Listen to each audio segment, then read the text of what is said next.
Welcome to today's lesson on employment and disability. Our course is Perspectives on Disability. I'm Professor Greg Long at Northern Illinois University. Similar to all our previous lessons, we'll start off with an etiquette question. And the etiquette question, and again, this is a good one from a business or employment standpoint, is how do you greet somebody who has a disability?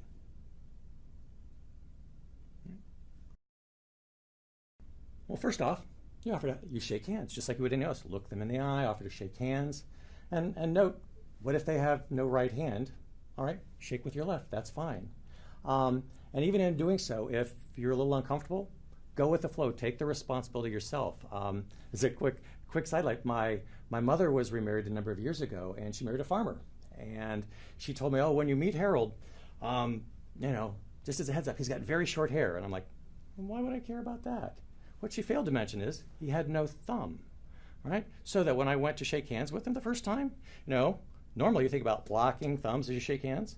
Well, without that thumb, you're like, okay, it became kind of a joke with us. But again, go with the flow on that.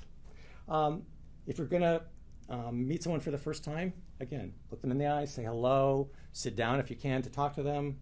And most importantly, when you talk to people, don't be patronizing your language. Talk to them as you would anyone. Okay, now on our topic today, employment.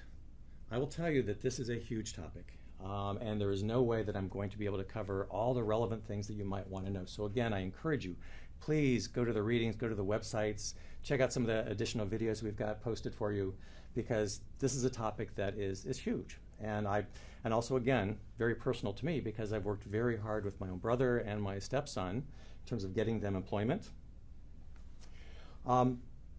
Because from my brother's standpoint, again, he was initially viewed as too disabled to be employed, and yet with significant work and supports, he ended up being a very, very good employee for a number of years.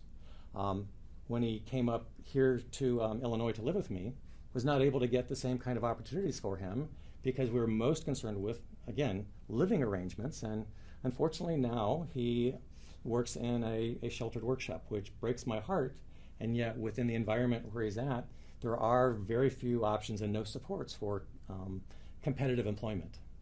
So these are all important things. I see the same thing with my stepson, and I'll talk to you more about some of those experiences as we go further on with this lesson. So as an overview today, we'll be talking about the importance of employment. We'll be talking about the barriers that exist, mentioning a bit of the legislation, particularly the Americans with Disabilities Act and how that impacts employment. And then talk about supports and strategies. We'll also include some discussion on accommodations, because I think one of the major concerns for a lot of employers has to do with the idea of, does everybody with a disability require an accommodation? How much is it going to cost? So on and so forth. So I want to address those topics in particular. Now, as we begin this topic, one of the things I want all of you to think about is the importance of employment. How often when you go and meet someone, you say hello, getting to them, what's one of the first things you do? What do you do? Okay? Our employment in many ways defines what we do. Many people have a lot of their self-image, their self-esteem wrapped up into having a job. It's not just being self-sufficient, but it's that sense of, no, this is who I am. So if you're meeting me for the first time, we'll talk about a number of things. And if you ask me what I am or what I do, I'll say, well, I'm a professor. That's part of my image of who I am. Right? It's employment. It's huge. But what if those options don't exist? And if we look at the next slide here, it's put together through the Cornell University Employment and Disability Institute. You'll see that there's a huge gap in employment between people with and without disabilities. Roughly 33% of people with disabilities are employed compared to 75% of people without. Okay? Now, people can argue about the specifics of those numbers, but there is no arguing with the idea that there is a tremendous gap in employment between people who have disabilities versus those who don't.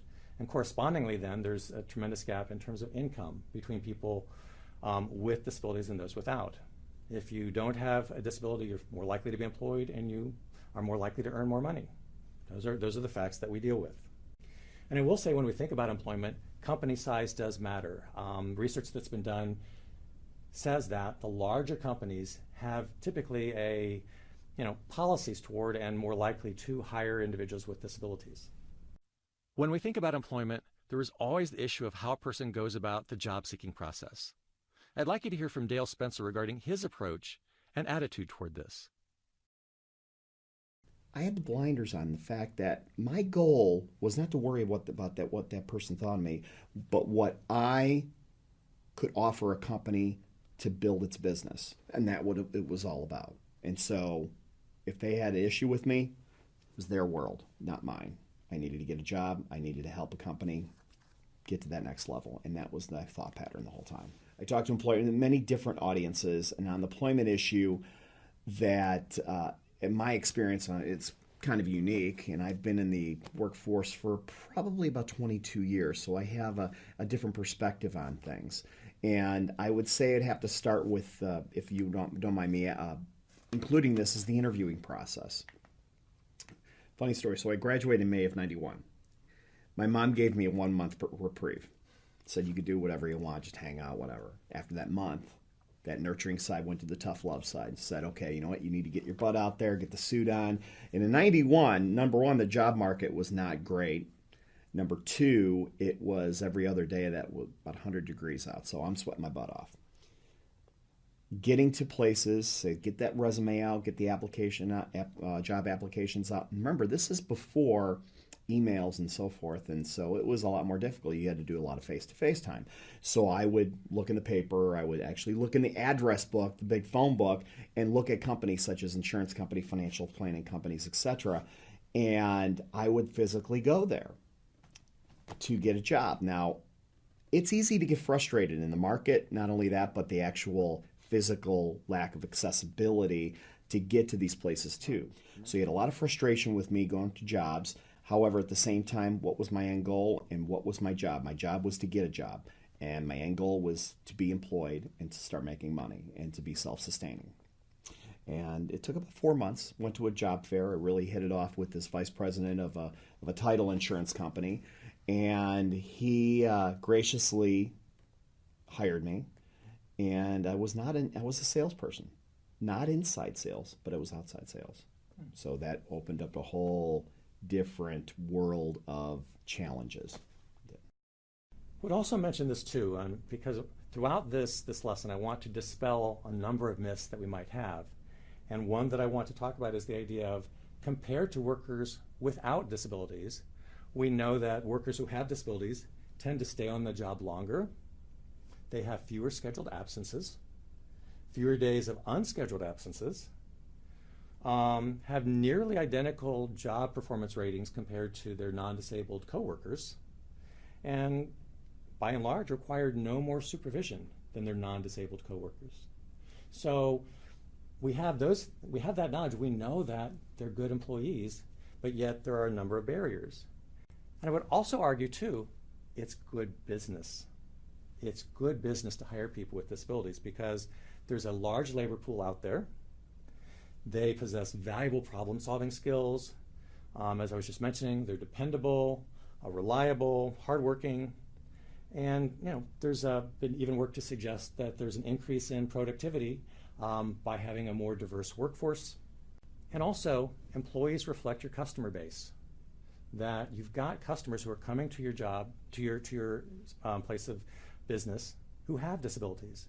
I know from my standpoint, I'm always drawn to those businesses where I go in and I see someone with a disability there. That shows me a commitment to diversity, and just it's the right thing to do, if you would, if for no other reason than diversity.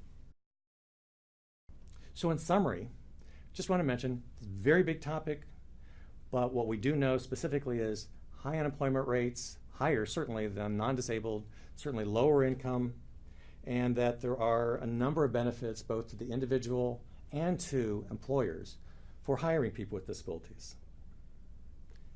So we'll end this segment and move on to our next segment where we talk about some more of the specific barriers that exist.